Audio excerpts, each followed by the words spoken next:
Video like जरूर कर लीजिए और ऐसे वीडियो लगातार फ्री में पाने के लिए चैनल को तुरंत सब्सक्राइब कर लीजिए और बेल आइकन को जरूर टैप कर लीजिए ताकि आगे भी सारे वीडियो आपको मिलते रहे। यूट्यूब में फॉलो करते हैं तो प्लीज ये वाला फ्री टेलीग्राम चैनल जरूर ज्वाइन कर लीजिएगा, सारे नोटिफिकेशन सारे अपडेट यहीं पे आते हैं, ध्यान रखिए। Everyone, welcome to study for civil services backup channel. मेरा नाम सुविधा ग्रेरी है और पॉलिटी के सेशन में हम स्टार्ट कर चुके थे सिटीजनशिप के बारे में पढ़ना। One liners important facts related to citizenship हमने स्टार्ट कर दिया था। सिटीजन्स क्या होते हैं? Citizens are the full members of the Indian state and owe allegiance to it. They enjoy all civil and political rights. ऐसे लोग जो पूर्णतः मेंबर हों भारत के, ठीक है, और जिनके पास जो सभी राइट्स और सभी सिविल और पॉलिटिकल राइट्स को के हकदार हो, उनको हम क्या बोलेंगे? सिटीजन्स ऑफ इंडिया, ठीक है। अब on the other hand citizens of some other states या फिर हम कहेंगे दूसरी कंट्री के जो हमारी सिविल्स और पॉलिटिकल राइट्स को के हकदार नहीं होते हैं, उनको हम क्या बोलते हैं? एलियंस, ठीक है। एलियंस आपके दो कैटेगरीज में डिवाइडेड थे, फ्रेंडली और एनिमी। फ्रेंडली क्या थे? वो ऐसे देश के वासी हो जिनके भारत के साथ यानी हमारे देश के साथ कॉर्डियल यानी अच्छा रिलेशन हो, और एनिमी एलियंस जिनके साथ हमारा देश वार पे हो या अच्छा रिलेशन ना हो, उनको कहते हैं एनिमी एलियंस। अब फ्रेंडली और एनिमी एलियंस के राइट्स में, अधिकारों में किस एक जो है चीज का बहुत ज्यादा जो है हम कहेंगे डिफरेंस है, ठीक है, या अलगाव है, ठीक। वो किसका है? जैसे कि जो आपके एनिमी एलियंस होते हैं उनके पास वो राइट नहीं होता है that they do not enjoy protection against arrest and detention, that is article 22। अनुच्छेद 22 के तहत जो हमारा अधिकार है, ठीक है, अगेंस्ट अरेस्ट और डिटेंशन के अगेंस्ट जो हमारा अधिकार है, जो एलियंस को भी मिलता है, फ्रेंडली एलियंस को, वो आपके एनिमी एलियंस को नहीं मिलता है, ठीक है। अब आ जाते हैं द कॉन्स्टिट्यूशन कन्फर्स। अब ये कुछ फॉलोइंग राइट्स हैं जो हर सिटीजन ऑफ इंडिया के पास होती हैं, ठीक है। Right against discrimination of on grounds of religion, race, caste, sex or place of birth, that is article 15.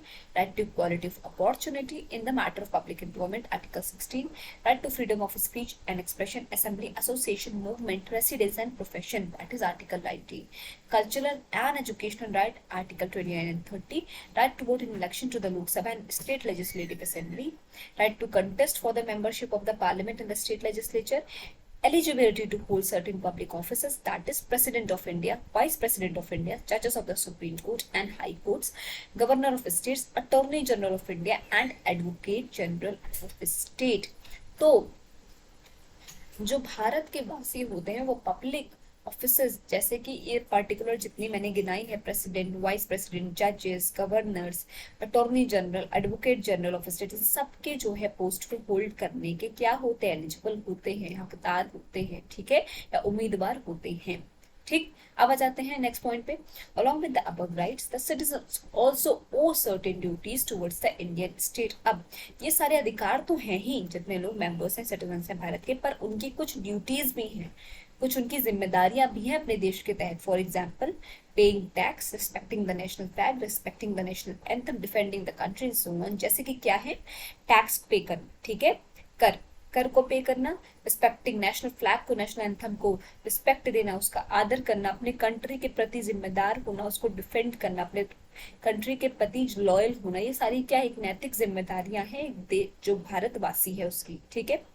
In India, both the citizens by birth as well as naturalized citizens are eligible for the office of president, while in USA, only a citizen by birth and not a naturalized citizen is eligible for the office of president। ये बहुत important line है।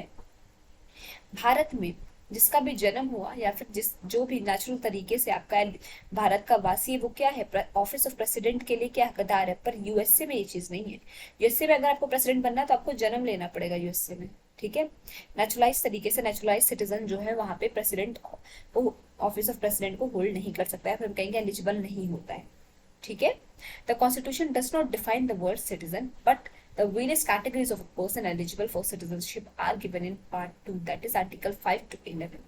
हमारा जो संविधान है वो citizen word को नहीं जो है डिफाइन करता है या एक्सप्रेस करता है, पर बहुत सारी एलिजिबिलिटी हैं, बहुत सारे जो हम कहेंगे डिफरेंट पॉइंट्स हैं जो एक सिटीजनशिप के लिए जरूरी है, उसका उल्लेख है पार्ट 2 में, आर्टिकल 5 से लेकर आर्टिकल 11। ठीक है। Provisions has been made for single citizenship in India similar to the Britain. Under Article 11, Parliament has been given the power to make laws regarding citizenship. Article 11 अनुच्छेद 11 के तहत पार्लियामेंट के पास power है कि वो सिटीजनशिप से रिगार्डिंग कोई भी लॉ या जो है कहेंगे कोई बिल या लॉ कुछ भी बना सकती है। Indian citizenship act 1955 has been passed by the parliament. अब इंडियन सिटीजनशिप एक्ट कब पारित किया गया था? 1955, ठीक है, पार्लियामेंट के द्वारा। ये थे कुछ अदर इंपॉर्टेंट पॉइंट्स हमारे सिटीजनशिप से रिलेटेड। आगे जो सिटीजनशिप एक्ट 1955 है उसको हम नेक्स्ट सेशन में डिस्कस करेंगे। आई होप आपको आज का सेशन समझ में आया होगा। कोई भी डाउट हो तो प्लीज कमेंट सेक्शन में कमेंट करके जरूर बताइएगा, और अब तक अगर आपने चैनल को लाइक शेयर सब्सक्राइब नहीं किया तो प्लीज कीजिए और बेल बटन को प्रेस करना ना भूलिए। Thank you so much for watching.